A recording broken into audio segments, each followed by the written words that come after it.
જય સ્વામિનારાયણ, જય શ્રી કૃષ્ણ. મિત્રો, એટીટ્યુડ એટલે મનોવલણ.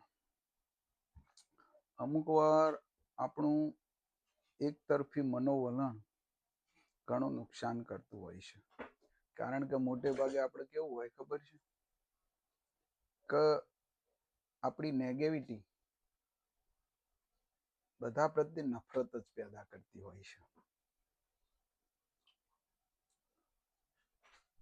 અને આના કારણે અમુક વાર એવું બનતું હોય છે કે આપણે સાચા વ્યક્તિને ઓળખી શકતા નથી.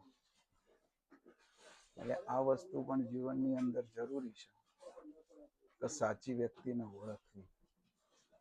જો જીવનની અંદર તમે સાચી વ્યક્તિને ના ઓળખો તો ઘણું બધું નુકસાન થતું હોય છે. ક્યારેક એવું પણ બનતું હોય છે કે આપણે સાચી વ્યક્તિ ઉપર વિશ્વાસ કરતા હોતા નથી, અને જે ખોટી હોય વ્યક્તિ, જે સાચી નથી, એના ઉપર આપણે વિશ્વાસ કરી બેસીએ છીએ અને એના કારણે આપણને ઘણું નુકસાન થાય છે. આજે આપણે જોઈએ તો આજે ફ્રોડ વાળા છે, બરોબર છે, જે ક્રિપ્ટો વાળાના બધું જે ક્રિપ્ટોમાં ને બધું જે ફ્રોડ કરી છે એ કઈ રીતનું છે? એ બધું આ જ છે કે એ લોકો શું કરવાના, તમને ખોટા વિશ્વાસમાં લેવાના અને પછી ખોટી રીતે ભરાઈ દે છે. એટલે મિત્રો, હંમેશા જીવનની અંદર સાચા વ્યક્તિને ઓળખતા શીખવું.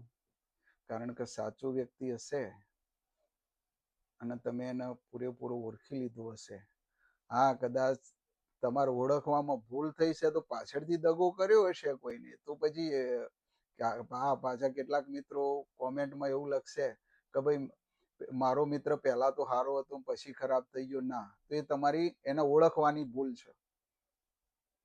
હંમેશા આપણું દરેક સ્ટેપ એ રીતનું રહેવું જોઈએ કે સામેવાળી વ્યક્તિ આપણા પોઈન્ટે પોઈન્ટ ચાલે છે કે નહીં.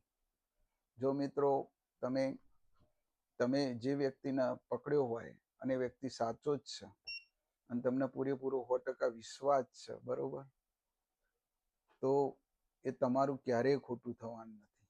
પણ જો આપણે અંદરો અંદર આપણે એવું વિશ્વાસઘાત કરવાની કોશિશ કરી તો પછી આપણી હારે પણ ખોટું થવાની શક્યતા છે. એટલે આ વસ્તુ એવી છે ને કે જેવો આપણા મગજનો વિચાર હોય ને એવો સામેવાળાના હોય. આપણે ખોટું વિચારતા હોય તો સામેવાળાને ભગવાન ખોટું જ વિચારવાનું જાણે.